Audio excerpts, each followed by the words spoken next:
Are you still farming ultimate quests with the hopes of finding a Ray unit for manga? Remember when I mentioned previously not to stress yourself over farming hard because we would eventually get something to help us with those units? Well, that time has come. What's up YouTube?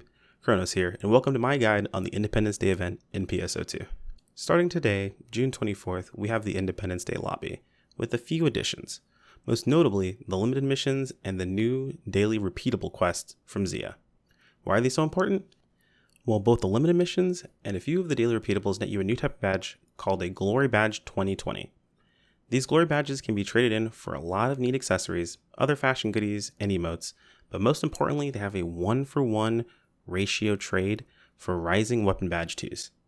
That's right, you can trade these badges in for the badges you need to get those Ray units you've been grinding away in Ultimate for. No RNG required. In this video, I'm going to show you everything you need to do to get all of those dailies completed and how to get all the rewards so you can stack up all the glory badges you need to get those sweet Ray units.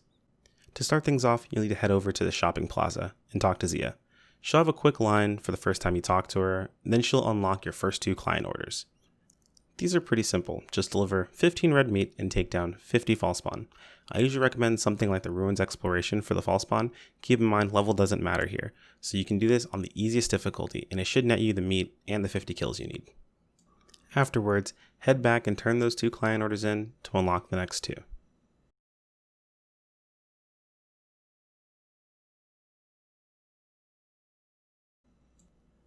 Now we need to take down 50 automata and deliver 3 mine potatoes. Luckily enough, this can be done on the same mission.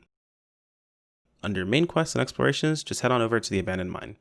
There you can take down the 50 automata easily and also gather the 3 mine potatoes you need. For those who aren't familiar with gathering, simply fish, the blue node, until you get a fever. Then spam harvest, the green node, until you're out of stamina. If you really haven't even unlocked gathering, it's done by entering Frankus Cafe at the first time and following a few of those client orders. So go do that, then come back.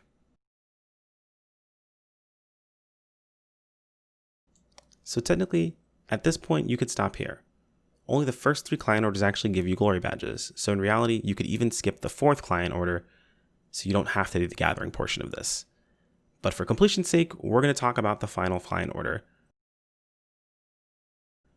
Now this unlocks after turning in the previous 2, and it requires you to take down 3 bosses, Trendmiser, Decor Mariuda, and Anja de Urili, which I'm pretty sure I just butchered at least 2 or 3 of those names, but hey, I tried. Lucky for us, each boss has its own suppression mission, so head over to the quest counter, open subquests, arcs quests, and you'll find a suppression mission for each. Again, difficulty does not matter here, so just rush through the mission, ignoring the enemies, and take down each of the bosses.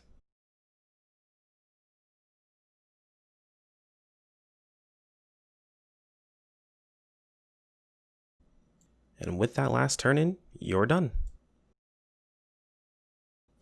Now that can be repeated on all the characters you have, meaning you can get a total of 15 badges, basically for free, per character, and all you have to do is kill 100 enemies and turn in 15 of the useless meat you probably weren't doing anything with anyway, per day. These client orders do reset after 24 hours after completing them, not when you take them. You should be able to see a cooldown under the client order, so check there if you're not sure of when the last time was you completed it. Now on to the limited missions. The limited missions mostly center around the new UQ we just got called Virtual Planet Battle Practice. Completing this UQ 3 times will net you 10 badges, 6 times will net you 30 badges, and killing 3 bosses will get you another 10 badges per character. This isn't counting the badges you get from completing the UQ itself. At the time of this video, I was getting around 20 per completion on the extra hard difficulty, and this UQ is spammable, meaning you can do it as many times as you like during the 30-minute timer. So if you have a fast enough group, you can get through quite a few of these. While 2 of the limited missions are repeatable, the other 3 that give you badges are not. It's also worth noting, at this time I'm not 100% sure what killing 3 bosses refers to exactly. I'm assuming it's boss urgent quests like Magatsu, Elder, or Luther, but we'll have to see.